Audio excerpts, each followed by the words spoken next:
On this episode of Redlit, a complete lack of foresight. A complete lack of foresight. To preface, the scenario involves my roommate. Let's call her Callie. Her ex. Let's call him Tweeka McGee. Myself, Tweaky's fling, Nikki, and my roommate's dog, an adorable blue-nosed pitty. Let's go with Derpy. Keep in mind, I myself am 25. Callie is 25 as well. But Tweeka McGee is 19. This will be relevant later. TL, doctor at the bottom is here. This is a long one. Now, this story begins with my roommate. She had just gotten out of an exhausting, but not necessarily abusive relationship, and she was on lookout for something casual while she regained her independence and reclaimed her life. Unfortunately, Tweeka McGee came around and made himself at home in our house. At first, it wasn't too bad. We're all moderate stoners, and he knew the right people, so it seemed like a fair give and take, considering we didn't pay for much smoke throughout the time he was essentially squatting. But he put forth nothing when it came to groceries and bills. Now my roommate was far enough removed from her previous relationship at this point to be fiercely protective of her independence, but given the age difference, she chalked up some glaringly obvious red flags when they began to present. Tweeka got his pet name for a number of reasons, but the main one was this. He had an Adderall prescription, 20 milligrams, as he was prescribed the meds. He chomped on quite a few, but it quickly spiraled into a 10-pill-per-day habit. First, he was just chomping, but began to snort them off our living room table after about 2 weeks. As his habit progressed, Callie also partook, as she has a very demanding job, and the extra energy helped her throughout her 70-hour weeks. I believe that this is another reason why she put up with it as long as she did. As their relationship progressed, the oh-so-common side effects of stimulant abuse began to creep onto both of them. Irritability, poor short-term memory, inability to accurately communicate emotions, thoughts. Since I did my best to stay out of their relationship, as it's not my place to interfere in something I know her to be smart and mature enough to handle, I never really got involved, but she and I had many deep conversations while he was out on runs. I felt like our talks were making headway until one day, Tweeka McGee got a bug in his ass and started impetuously bringing up the idea of getting a dog. Keep in mind, we live in a college town, and while we're both out of school, we work full-time in a very small 2-bedroom house. She was apprehensive at first since she was already going through the motions of cutting him off, but she had also wanted a dog for years at this point. After 2 weeks of Callie and Tweeka visiting various shelters, they decided on Derpy. Derpy was an absolutely adorable 6-month-old blue-nosed pit bull with one of the most prominent personalities I have ever seen in a dog. My family used to train dogs professionally. Incredibly playful, super smart, and the perfect demeanor for a small house with a bigger backyard. Now, only being your friendly neighborhood stoner, and not partaking in the speedy delights, I saw it for what it was. But she was blinded by the adorable pup. Tweeka knew that Callie was setting the stage to kick his ass to the curb, and thought that a dog was the perfect ball and chain for the situation. But his age and addiction caught up with him this year.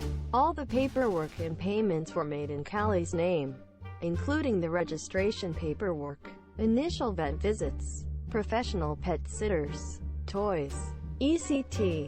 Since she works incredibly long hours, and Tweeka essentially being a bum, he got the thought in his head that the dog was his. And when push came to shove, he could keep him this year. Well, the day of reckoning came after about 3 weeks of escalating early morning arguments and general irritation. And while I was at work, the breakup finally happened. Cops ended up being called, but no blows were thrown. Tweeka packed all his shit up and drove it back to his mother's. Then came back, told Callie he was leaving, and took Derpy with him this year. At this time, the cops that showed up had no idea what had been transpiring. and let him walk off with the dog. Less than 24 hours later, Callie had made so many calls to the police department, Lauer's pet advocacy groups, that she had her course of action laid out. After the filing was complete, she was beyond paranoid because of the threat of retaliation. I'm a pretty big dude, 6 feet 4 inches, 235. So I knew I could stand my ground. But she's a tiny little thing, and I have a full-time job. In my state, any disputes regarding animals are to be settled in civil court, and the pets are treated as property. Now I don't know about y'all, but pets are family, and do not deserve to be treated on the same base as property. The next day, she had filed a civil suit in an attempt to get Derpy back. At her first court date, she presented all the evidence of her ownership of Derpy, as well as the resources she has available to her in order to provide the best level of care for the pup. Tweeka countered with a slew of baseless accusations, essentially claiming that she had been abusive to Derpy. False, in that she doesn't have the time nor resources to properly take care of him. Also false. Unfortunately, the civil court system tends to draw these things out. The court eventually ruled in her favor and ordered Tweeka to return Derpy. But when the cops turned up, apparently Derpy had ran away. Before this, she was only trying to get Derpy back, and not really seeking any financial compensation, punishment. By this time, approximately 2 months after the breakup, which is bullshit on its own, he had already been in and out of a relationship with another woman. Nikki had been around, and heard about the court shit, but didn't know the other party. Once she found out it was Callie who Tweeka had fucked over, she started messaging Callie, telling her a bunch of info about Derpy, as they were friends back in the day. It turns out that in the time since the breakup, Tweeka had been staying with his mother, an honest-to-goodness hoarder with about 10 sqft of usable space in her apartment. Tweeka was also unable to take Derpy out on walks or on pup play dates due to the fact that there was still a return order for Derpy. One day, he took Derpy to his dealer's house, who also has 2 pitties of his own. However, Derpy is in his teenage stage, and began getting fresh with one of the other pits, and ended up getting pretty brutally attacked. Since the return order was still in effect, and the info about him and the dog was given to every vet within 50 miles, he couldn't take him to get treatment. Tweeka also made a deal with this dealer to essentially pimp out Nikki, which was one of the many reasons she was on our side.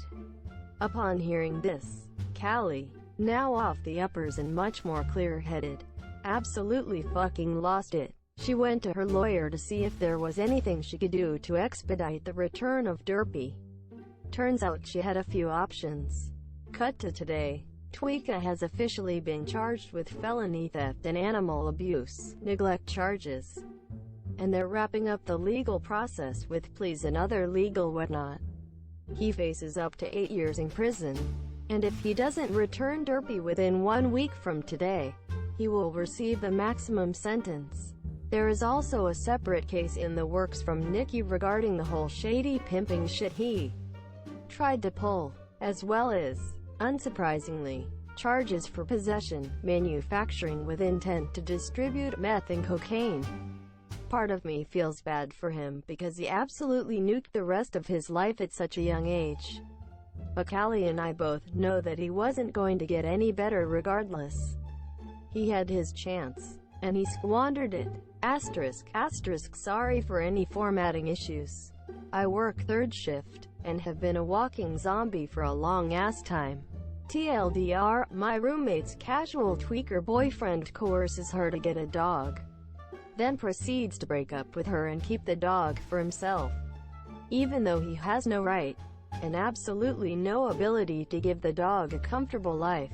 Tweaker ends up trying to pimp out his new girlfriend and the dog had gotten attacked. Roomie only wanted the dog back with no financial compensation. But now the tweaker is looking at a minimum of 8 years in prison plus more for various drug charges. Edit. due to the number of people asking for reunion pics. Once we get him back, I'll post something in our and link it here. For anyone wanting any pup or animal pics, I'd be more than happy to